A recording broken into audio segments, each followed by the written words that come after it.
वासुदेवाय। ओम नमो भगवते वासुदेवाय। ओम नमो भगवते वासुदेवाय। ओम नमो भगवते वासुदेवाय।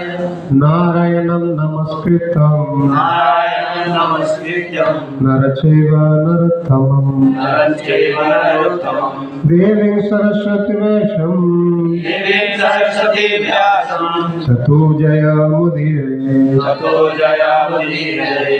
नष्टप्रायेषु अभद्रेषु नष्टप्रायेषु अभद्रेषु नित्यं भागवत सेवाया। नित्यं भागवत सेवया। भागवतोत्तमश्लोके भागवते उत्तमश्लोके भक्तिभावति नस्तके भक्तिर्भागीरश्री। मुखं करोति वाचालं मुखं करोति वाचालं लङ्घं पुङ्गयति गिरिं मन्मूलं गयति गिरिं। यत्कृपाहं तमहं वन्दे श्रीपादमहं वन्दे श्रीगुरुदिनतारिणं श्रीगुरुदिनतारिणं परमानन्दमाधवं परमानन्दमाधवं श्रीचैतन्यईश्वरं श्रीचैतन्यईश्वरं। हरियं तत्सत्।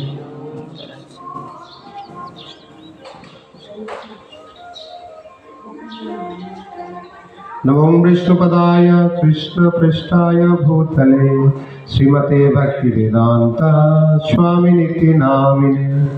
नमस्ते सरस्वती देवे गौरवाणी प्रचारिणे निर्विशेष शून्यवादी पश्चात देशतारिणे। जय श्री कृष्ण चैतन्य प्रभु नित्यानंद श्री अद्वैत गदाधर शिवासदि गौर भक्तवृंद। हरे कृष्णा कृष्ण कृष्ण हरे हरे हरे राम राम राम हरे हरे। गोवर्धन हरिनाम संकीर्तन की जगत गुरु श्री प्रभुपाद की पतित पावन गुरु महाराज की ग्रंथराज भागवतम की शोध भक्त वृंद की राधा रस बिहारी की निताई गौर सीताराम। ठीक है। हरे कृष्ण। শ্রীমদ্ ভাগবতর প্রথম স্কন্ধর 9 অধ্যায় 43, ঠিক না? 43 নম্বর শ্লোক।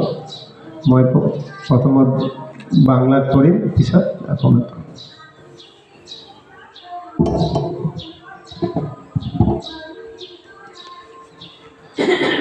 श्रुत उवाच कृष्णेवं भगवती मनोवाक्दृष्टिवृत्तिभिः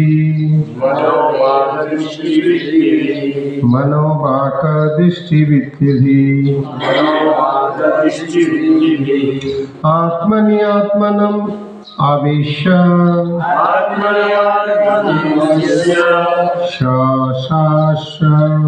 उपारमत्। श्रुत उवाच।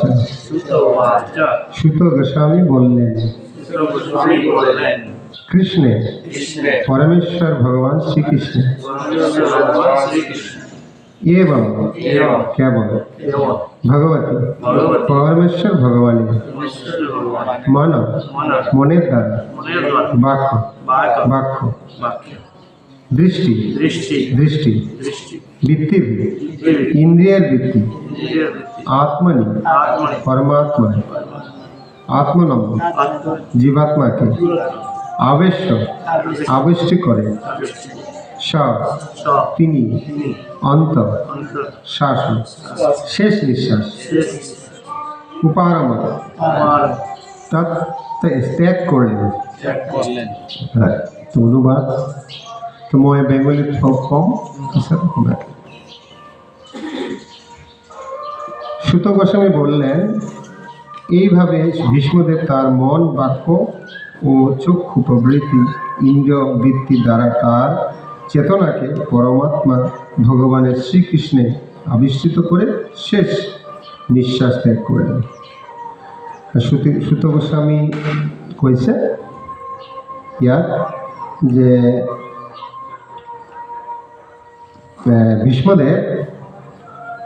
ভীষ্মদেবের মন বাক্য আৰু চক্ষু ইন্দ্ৰিয় গোটেই ইন্দ্ৰিয়বিলাকক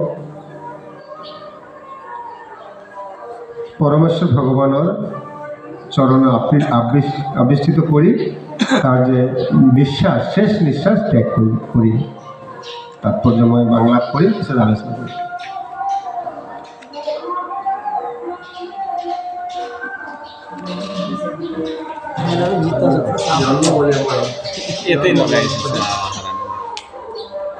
তাৎপর্য তার জড়দেহ ত্যাগ করার সময় ভীষ্মদেব যে অবস্থা প্রাপ্ত হয়েছিলেন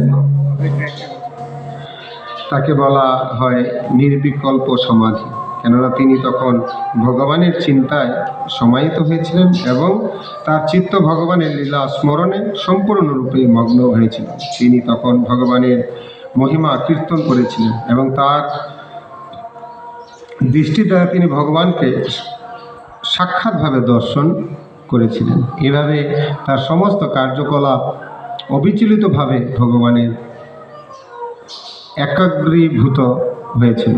এটাই হচ্ছে সর্বোচ্চ সিদ্ধির স্তর এবং ভগবত ভক্তির অনুশীলনের ফলে সকলের পক্ষে এই স্তর লাভ করা সম্ভব। ভগবত ভক্তির 9টি মুখ্য অঙ্গ রয়েছে: শ্রবণ, কীর্তন, স্মরণ, পাদসেবন, অর্চন, বন্ধন, দাস্য, সাক্ষ্য এবং আত্মনিবেদন।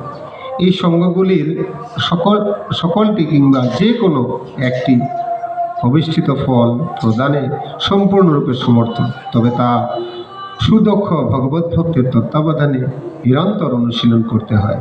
প্রথম অঙ্গ শ্রবণ সবকটি অঙ্গের মধ্যে সবচাইতে গুরুত্বপূর্ণ এবং তাই চরমে যারা ভীষ্মদেবের মতো অবস্থাপ্রাপ্ত হতে চান সেই সমস্ত ঐকান্তিক সাধকের পক্ষে শ্রীমদ্ভাগবত গীতা এবং তারপর শ্রীমদ্ভাগবত শ্রবণ করা অত্যন্ত গুরুত্বপূর্ণ। শ্রীকৃষ্ণ সাক্ষাৎভাবে উপস্থিত না থাকলেও মৃত্যুর সময় ভীষ্মদেবের মতো অপূর্ব অবস্থা লাভ করা যেতে পারে। শ্রীমদ্ভাগবত গীতা অথবা শ্রীমদ্ভাগবতে লিপিবদ্ধ ভগবানের বাণী ভগবান থেকে অভিন্ন। তা হচ্ছেন ভগবান শব্দরূপে ভগবানের অবতার এবং তার পূর্ণ সদ্ব্যবহার করে যে কোনো মানুষ অষ্টবসুর অন্যতম ভীষ্মদেবের অবস্থা প্রাপ্ত হতে পারে। কোনো না কোনো সময়ে প্রতিটি মানুষ অথবা পশুদের অবাধারিতভাবে মৃত্যুবরণ করতে হয়, কিন্তু ভীষ্মদেবের মতো যার মৃত্যু হয় তিনি সিদ্ধি লাভ করেন। আর যারা প্রকৃতির নিয়মে বাধ্য হয়ে মৃত্যুবরণ করে তাদের মৃত্যু হয় পশুর মতো। এটি হচ্ছে মানুষ ও পশুর মধ্যে পার্থক্য। মনুষ্য জীবনের বিশেষ উদ্দেশ্য হচ্ছে ভীষ্মদেবের মতো মৃত্যুবরণ করা। জগৎগুরু শ্রী প্রভুপাদ কি, পতিত পাবন গুরু মহারাজ কি, এটা আয়তো সেটা না। তো আজি শ্রীমদ্ভাগবতের প্রথম স্কন্ধর 9ম অধ্যায়ৰ 43 নম্বৰ শ্লোকত সুত গোস্বামী আমার সাধারণ মনুষ্য জাতির কারণে ইমান ধুনিয়াকে একটা বর্ণনা দিছে যে আমি যদিই আর প্রভুপাত ইমান প্রাঞ্জল তাৎপর্য দাঙি ধরিছে আমার সহজ সরল বৈষ্ণৱ আচৰণ কৰাৰ মাধ্যমত কেনেকা আমি ভগবত প্ৰাপ্তি এবং ভগৱানৰ প্ৰীতিবিধানৰ মাধ্যমে মনুষ্য জীবন সাৰ্থক কৰিব পাৰে। ইয়াত খুব সুন্দৰভাবে বৰ্ণনা কৰেছে। তো ভীষ্মদেব যেতিয়া তাৰ জড়দেহ ত্যাগ কৰাৰ কাৰণে প্ৰস্তুত লৈছিল, আগতে আপোনালোকে বহুত জানি আহিছে ইতিমধ্যে, তাতে ভীষ্মদেৱ ইয়াৰ প্ৰপাত তাৎপৰ্য বহুত কৈছে যে আমাৰ যে যোগীবিলাকে আছে, যোগীবিলাকে কি কৰে, বহুত কঠিন তপস্যা করে, বিভিন্ন ইন্দ্রিয় সংযম করে ধীরে ধীরে তার মনটো স্থির করে, মানে বহুত কঠিন তার কার্য তপস্যা করে, কিচ্ছু সাধন করে। কিন্তু আমালোকৰ কাৰণে বহুত সুবিধা, আমি দৈনন্দিন কার্যবিলাকে কৃষ্ণর সেবাত আমি যুক্ত বৈরাগ্য বলি, মানে যুক্ত করে দিলে এই যে ইমান কষ্ট আছে তপস্যা আমার ইজি হয়ে যায়, আমি নকৰোঁ বুলিহে ইমান কষ্ট। কিন্তু আগত ভগৱানৰ যারা যোগী আছিল তপস্বী আছিল হাজার হাজার বছর তপস্যা করার পিছতে যে বাসুদেব কৃষ্ণ যে কৃষ্ণই যে ভগবান আর তাক ভজন করার মাধ্যমে যে আমি আমার মনুষ্য জীবন সার্থক কৰিব পাৰি সেইটো বুঝিব পাৰে খালি জাস্ট। আর আমি তো আমার ইদম গরম পরম্পরা প্রাপ্ত গুরু গৌরাঙ্গ প্রভুপাদর গুরু মহারাজের কৃপাত আমি এইটো জানিছোঁ যে আছে, এইটো কৰিলে হ'ব। আর আমি ইমান ভাগ্যবান, আর প্রভুপাদ ইমান প্রাঞ্জল তাৎপর্য দিয়ে বর্ণনা করেছে যে আমি খুব সহজ সরলভাবে জীবন সাধারণ দৈনন্দিন জীবনের মাধ্যমে আমি ভজন করে কৃষ্ণ প্রাপ্তি করিব পারি। তার দৃষ্টান্ত অষ্টবসুর অন্যতম আমার ভীষ্মদেৱ তেওঁ ইয়াত বৰ্ণনা কৰিছে। সুখদেৱ গোস্বামী আমাক এইটো দাঙি ধৰিছে যে আমি শুনি আমি আমাৰ জীৱনত প্ৰয়োগ কৰি আমি আমাৰ মনুষ্য জীৱন সাৰ্থক কৰিব পাৰোঁ, আৰু আমি বেলেগক কৈ নিজৰো লাভ পাব পাৰোঁ, আৰু বেলেগেও আমাৰ পৰা সেইটো লাভ পাব পাৰে।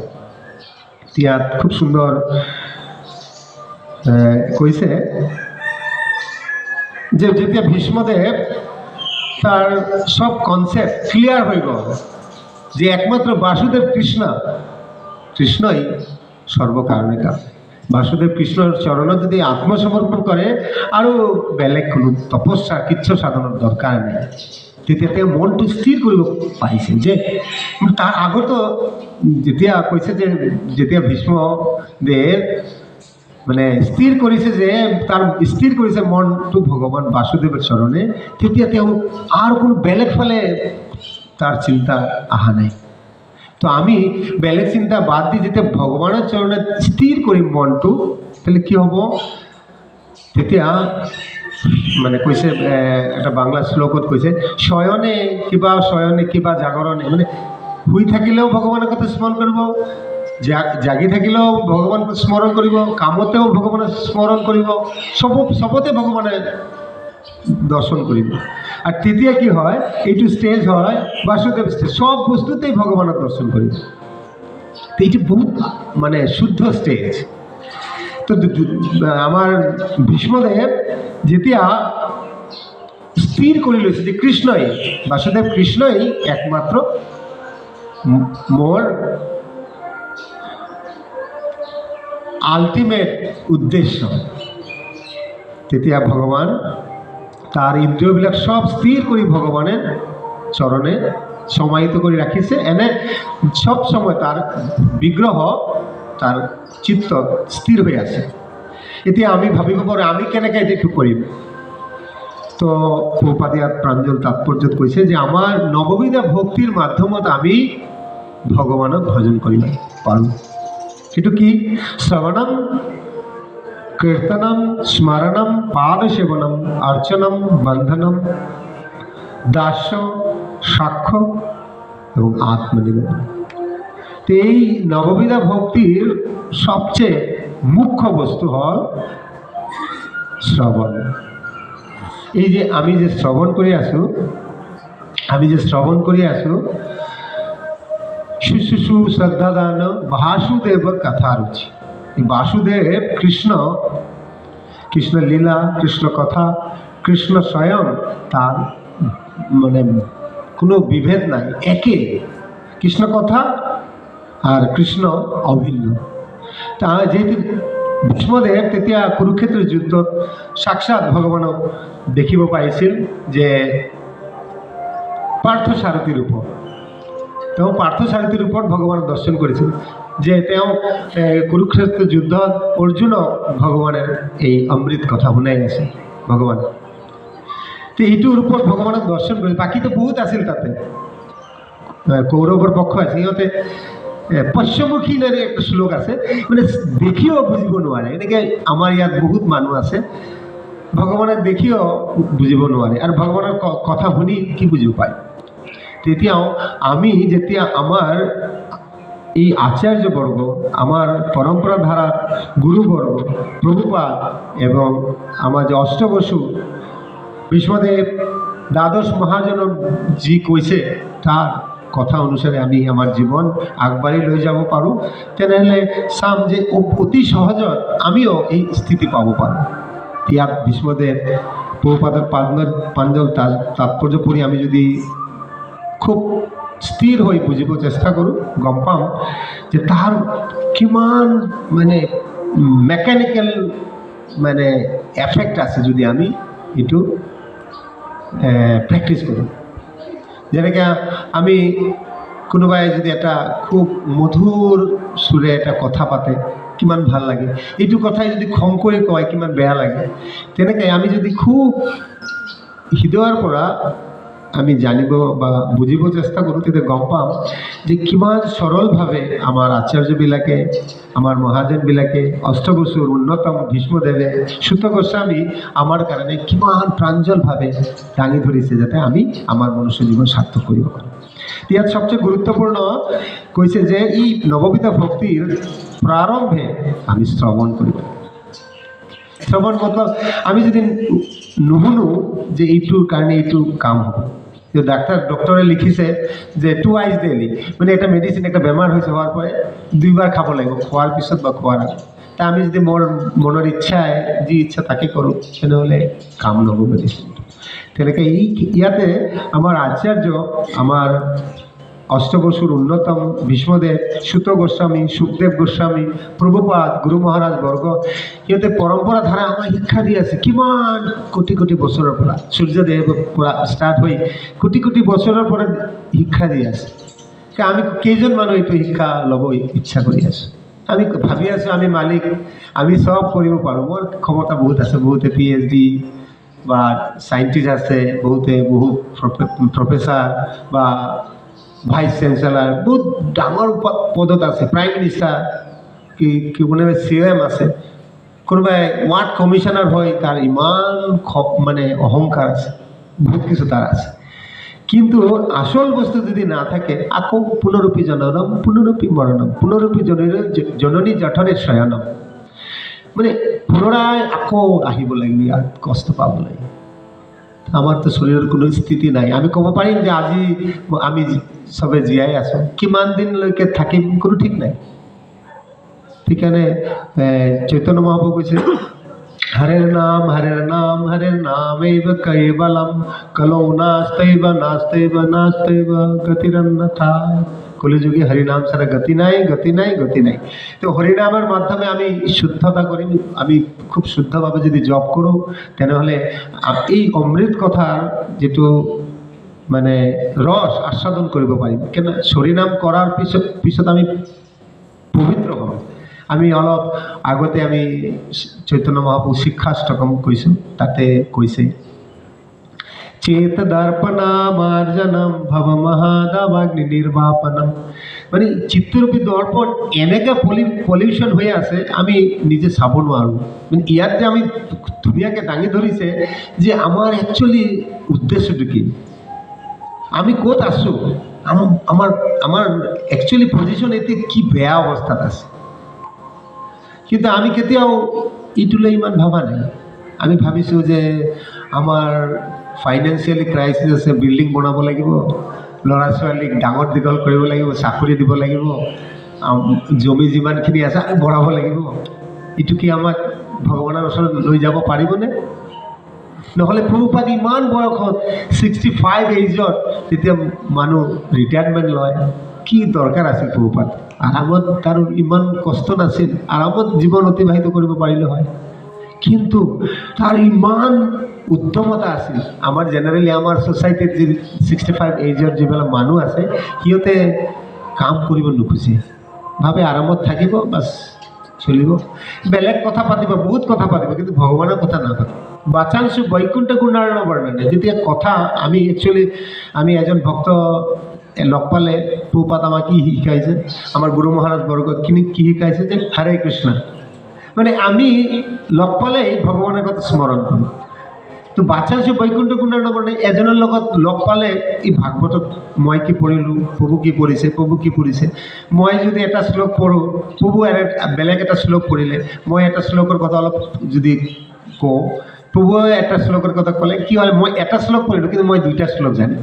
তিনিটা শ্লোক জানিম তাতে কি হ'ব অলপ কম সময়ৰ ভিতৰত আমি বহুত বস্তু জানিব পাৰিম তো যেনে শাস্ত্ৰত কৈছে সাধু সংগ সৰ্বশাস্ত্ৰে কয় লভমাত্ৰ সাধু সংগ সৰ্বশিক্ষা মতলব ইমান ডাঙৰ মানে ষ্ট্ৰেংথ আহিব পাৰে ইমান ডাঙৰ বহুত মানুহ লাগিব বুলি কথা নহয় ইমান ষ্ট্ৰেংথ আহিব পাৰে চিন্তাই কৰিব নোৱাৰে আজি প্ৰভু ইয়াত বহুতে দেখিছে কি একটা সৰু মন্দিৰ বনাইছে কেইজন মানুহ থাকে কিন্তু সবে বুজিব নোৱাৰে কয়লাৰ খনিত এটাই হীৰা থাকে কিমান কয়লা কাটাৰ পিছতে সৰু এটাই হীৰা ওলায় তো আমি দধি মন্থনৰ পৰা কিমান টন টন দধি মন্থন কৰাৰ পিছত মাখন ওলায় মাখনৰ পৰা কিমান মন্থন কৰাৰ পিছত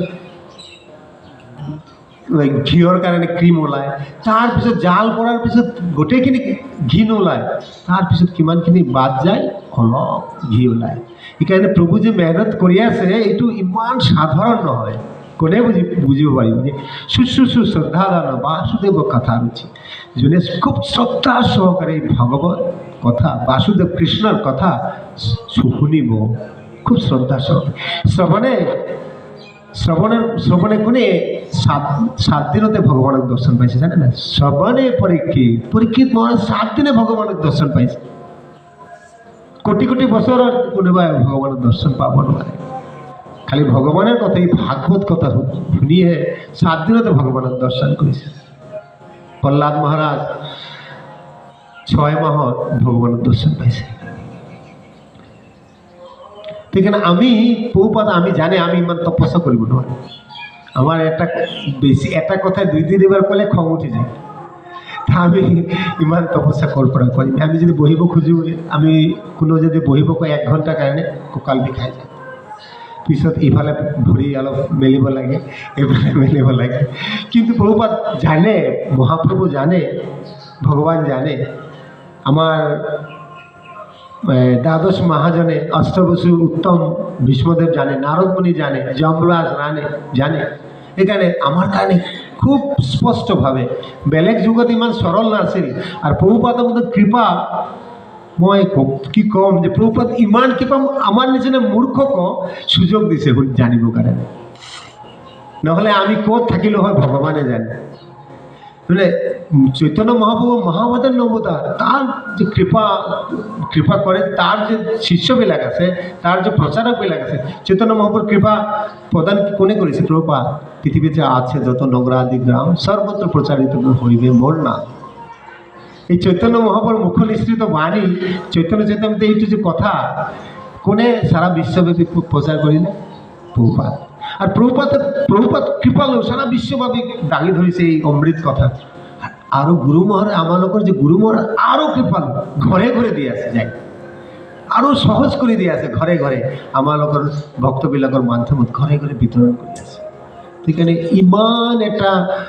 ইমান এটা অমৃত সস্তাত দি আছে কিন্তু ল'ব নোখোজে কোনোবাই যদি কয় যে আপোনাক ইমান টকা দিম ইমানটো তেল ল'ব কিন্তু অমৃত নলয় যিটো পোৱাৰ পিছত এই সংসাৰত মৃত্যু সংসাৰৰ পৰা উত্তীৰ্ণ হোৱা যায় সেইকাৰণে এইটো শ্লোকত ভীষ্মদেৱ কৈছে যে সবচেয়ে এই অমৃত আস্বাদন কৰাৰ কাৰণে সবচেয়ে ডাঙৰ যেটো কাম এইটো হ'ল শ্ৰৱণম এই ভগৱানৰ কথা শুনা তো ভীষ্মদেৱ কি কৰিছিল যেতিয়া তেওঁ অন্তিম সময় দেহ ৰাখিছে তেতিয়া ভগৱানক দৰ্শন কৰিছে সব দেৱ দেৱী তাতে উপস্থিত আছে নাৰদমুনি আছিল সব দেৱ দেৱী আমাৰ সব মহাজনবিলাক আছিল তেতিয়া তাতে কি হ'ল ভগৱানৰ দ্বিভুজ শ্যামসুন্দৰ ৰূপত ভগৱান আছিল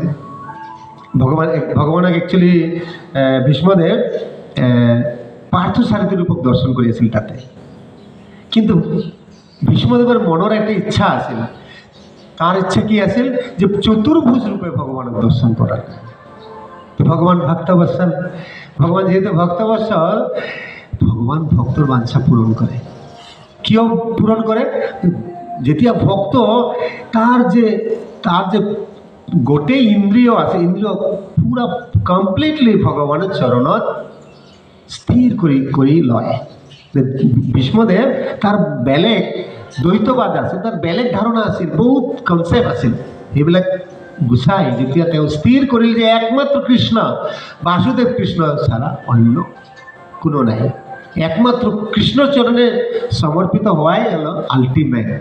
তেতিয়া তাৰ কোনো বেলেগ বস্তুৰ ধ্যান নাই, স্থিৰ কৰি লৈছে ভগৱানৰ বিগ্ৰহ তাৰ হৃদয়ত পুৰা কণ্টিনিউ দৰ্শন কৰিব পাৰিছে, স্থিৰ কৰি ৰাখিছে ভগৱানৰ এই বিগ্ৰহটো।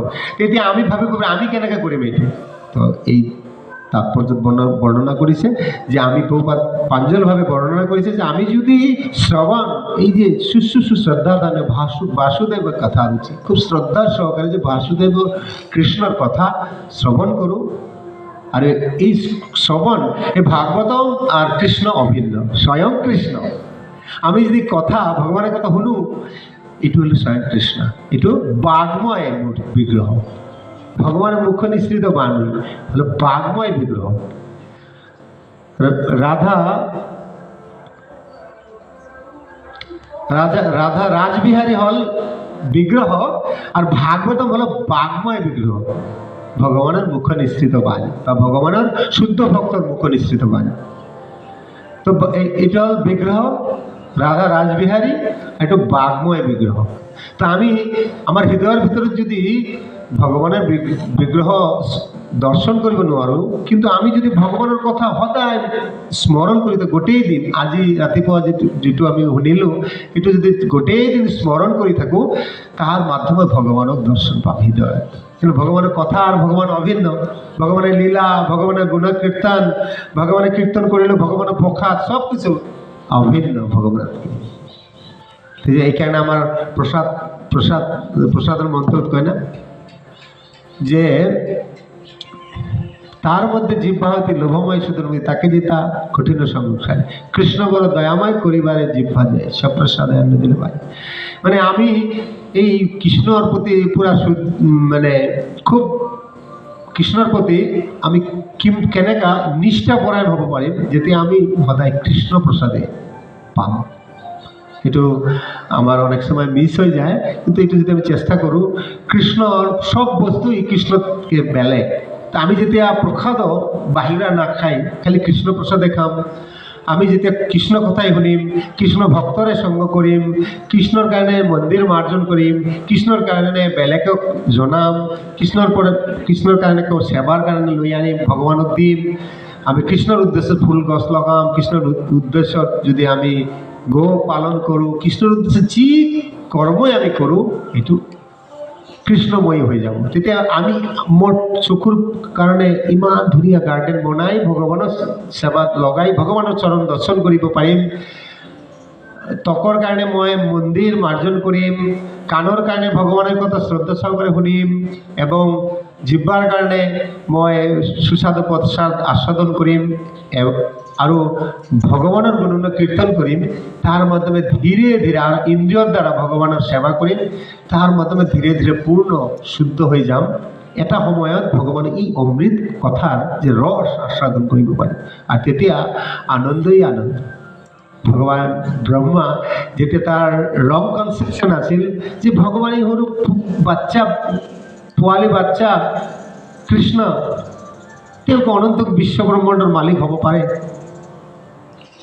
তেতিয়া যে পৰীক্ষা কৰিবলৈ গৈছিল, আপোনালোকে সবেই জানে, তেতিয়া যেতিয়া ব্ৰহ্মা গম পালে যে মই কি ভুল কৰিলোঁ, মই ভগৱানক জাজমেণ্ট কৰিব বিচাৰিছোঁ, আর তেতিয়া ব্রহ্মা কৈ দিলে নহয় ব্রহ্মসংহিতা, ঈশ্বর পরম কৃষ্ণ সচিদানন্দ বিগ্রহ অনাদি আদি গোবিন্দ সর্বকারণ কারণম, সব আনন্দের মালিক হল কৃষ্ণ। আর আমি যদি কৃষ্ণ বাদ দি যি কিছু কৰিবলৈ চেষ্টা কৰিম, যি বস্তুই কৰিবলৈ চেষ্টা কৰিম, তাৰ দুখৰ কাৰণ হ'ব। আৰ এই দুখৰ পৰা আমি যিমান নিজৰ বুদ্ধিতে চেষ্টা কৰিম ওলাই যাব নোৱাৰিম। সেইকাৰণে আমি ভীষ্মদেৱৰ ইয়াত খুব সুন্দৰ কৈছে যে একমাত্ৰ এই ভগৱতৰ কথা যেতিয়া আমি স্থিৰ কৰি হৃদয়ৰ মাজত ৰাখিব পাৰিম, তেতিয়া আমি ভগৱানৰ দৰ্শন পাম। ভগৱানৰ কথা মানে ভগৱান স্বয়ং, আৰু ভগৱান ভগৱানৰ বিগ্ৰহ দৰ্শন কৰা আৰু ভগৱানৰ কথা অভিন্ন। আমি চকু বন্ধ কৰিলে ৰাধা ৰাজবিহাৰী কেতিয়াবা দৰ্শন নাহিবও পাৰে, কিয়নো আমাৰ ইমান কৃচ্ছ সাধন নাই, আমাৰ ইমান তপস্যা নাই, আবাৰ আহিবও পাৰে। কোনোবাৰ আহিছে বুলিয়ে তেওঁ বেলেগে অহা নাই বুলি নোৱাৰিব আনিব, এইটো নহয়। ভগৱানৰ কথাও যদি কথা স্মৰণ ৰাখে একে, ৰাধা ৰাজবিহাৰী দৰ্শন কৰে একে। মানে ইয়াত খুব ক্লিয়াৰলি প্ৰভুপাদ কৈছে যে ভগৱানৰ দৰ্শন আৰু ভগৱানৰ কথা, ভগৱানৰ প্ৰসাদ, ভগৱানৰ ভক্ত, ভগৱানৰ ধাম, ভগৱানৰ মন্দিৰ অভিন্ন। প্ৰভুপাদ একটা লেকচাৰত কৈ আছিল, শিৱসাৰী মহাৰাজ কৈ থাকে যে প্ৰভুপাদ কৈ আছিল যে এনেকৈ ক্লাছ দি ভাগৱত ক্লাছ গৈ আছে, তোমালোকে নাভাবিবা এইটো নেলবৰ্ণ মন্দিৰত, তোমালোকে নাভাবিবা এইটো সাধাৰণ মন্দিৰ, এইটো হ'ল বৈকুণ্ঠ, য'ত আহিলে ভগৱানৰ মানে সদায় ভগৱানৰ কৃপাত আনন্দ থাকিব পাৰোঁ, য'ত বৈকুণ্ঠ কোনো কুণ্ঠা নাই। কিয়? তাতে কি কাম হয়? এই মন্দিৰত বেলেগ কিবা কাম আছে? সদায় ভগৱানৰ সেৱা, যোনে আহে ভগৱানৰ সেৱা, ভগৱানৰ কথাই চিন্তা, ভগৱানৰ কথা স্মৰণ, সব কিছু ভগৱানৰ লৈয়ে ইয়াত চৰ্চা হয়। তো প্ৰভুপাদ কিছুমান বিদেশত ইউনিভাৰ্চিটি কলেজত যায়, বহুত কথা সুধিছিল, বহুতে বহুত প্ৰশ্ন কৰিছিল, এনচাৰ দিছে। লাষ্টত প্ৰভুপাদ কৈছিল যে আপোনালোকে খুব মেনেজমেণ্ট খুব ধুনীয়া, সব বস্তু খুব ভাল লাগিছে, আপোনাৰ ইমান ধুনীয়াকৈ সাজাই ৰাখিছে, কিন্তু যদি আমি খুব ধুনীয়া সাজাই ৰাখোঁ, যে প্ৰাণ যদি তাত নাথাকে, যেনেকৈ ফুলনি বাগিচা বনাই ৰাখিছে প্লাষ্টিকৰ, নেচাৰেল ফুল নহয়, তাহলে ভাল লাগিব, সুগন্ধ নোলাব। তেনেকৈ আমি ইমান ধুনীয়াকৈ সাজাইছোঁ, তাতে যে আত্মা নাথাকে, পৰমাত্মাৰ লগত যে আত্মাৰ সম্পৰ্ক নাথাকে, জানিব যিটো বিধি নাথাকে, তেনেহ'লে এইটো এই প্লাষ্টিকৰ ফুলৰ নিচিনা গাৰ্ডেনৰ নিচিনা হ'ব। আমাৰ ইয়াতে বাকীবিলাক আছে, ইমান পইচা কৰি খৰচ কৰি আছে, বিহু পালি আছে বা বহুত ডাঙৰ ডাঙৰ উৎসৱ পালি আছে, কৰোৰ টকা খৰচা কৰি আছে, কিন্তু ভগৱানৰ কাৰণে কৰা নাই। তাতেও ইমান ডাঙৰ ডাঙৰ ৰিচাৰ্চ চেণ্টাৰ ইউনিভাৰ্চিটি বনাইছে, কিন্তু আত্ম উপলব্ধিৰ কাৰণে একো কৰা নাই, আত্মতত্ত্ব বিজ্ঞানৰ কাৰণে একো কৰা নাই। তেতিয়া বহুপাত কৈছে যে আপোনালোকে এই আত্মাৰূপী যে জীৱৰ ভিতৰত আত্মাৰূপী যে এটা শক্তি আছে, এইটো জানিবলৈ যে পৰমাত্মাৰ লগত তাৰ যে সম্পৰ্ক আছে, এই আত্মা যদি নাথাকে তাৰ একো শক্তি নাথাকিব। সেইকাৰণে আপোনালোকে যদি এইটোৰ কাৰণে এটা ব্যৱস্থা কৰে, তেনেহ'লে মনুষ্য জাতিৰ কল্যাণ হ'ব। আপোনাৰ সব ব্যৱস্থা ভাল আছে, খালি এইটো এড কৰি দিয়ক, তেতিয়া আমাৰ সব বস্তুই আছে, খালি আমরা কৃষ্ণ কেন্দ্রিক হ'ব লাগে। কৃষ্ণ খালি যুক্ত হয়েছে, যুক্ত বৈরাগ্য। এই যে আমার যোগের উদ্দেশ্য হল প্লাস হওয়া, প্লাস মিন্স যে সব বস্তু আছে, খালি কৃষ্ণর লগত একটু যুক্ত করা। কিন্তু আমার তপস্বীবিলাক যিবিলাক যোগী আছে, সিহঁতে কিন্তু এইটো নকয়, সিহঁতে তপস্যা কৰায় কিহৰ কাৰণে, যাই বাবাজীৰ ওচৰত বা যোগীৰ ওচৰত কয় যে মই কিমান সময়, তো যোগীৰ ওচৰত যাই কয় যে মই ডাইজেশ্যন ভাল নহয়, মই চকুৰে ভালকৈ চাব নোৱাৰোঁ, মই ভাজা পোৰা খাব নোৱাৰোঁ, মই যদি প্ৰাণায়াম কৰোঁ বা ঔষধ খাওঁ এইটো ভাল হ'লে আৰু খাব পাৰিম। কোনোবাই নিচা কৰি আছে, যে নিচা কৰাটো লিভাৰ বেয়া হৈছে, ঠিক কৰাৰ পিছত আকৌ খাব পাৰিব, তেনেকৈ মানসিকতা। কিন্তু আমাৰ ইয়াত তেনেকৈ কোৱা নাই। তো আমাৰ প্ৰতিটো ইন্দ্ৰিয়ৰ দ্বাৰা কেনেকৈ ভগৱানৰ সেৱা কৰাৰ মাধ্যমে প্ৰকৃত আনন্দ পাব পাৰোঁ। কিন্তু বেলেগ বাহিৰা মানুহৰ কনচেপ্টটো তেনেকৈ যোগী হ'ব পাৰে বা যি হওক, বেছিভাগ ক্ষেত্ৰত চবৰ কথা কোৱা নাই, বহুতে একদম প্ৰপাৰলি শাস্ত্ৰসম্মতভাৱে আছে। তো যাই হোক, মোৰ সময় অলৰেডি পাৰ হৈ গ'ল। মই নাজানো মই প্ৰভুপাদৰ এই অমৃত কথা গুৰু মহাৰাজৰ কৃপাত মই কিমান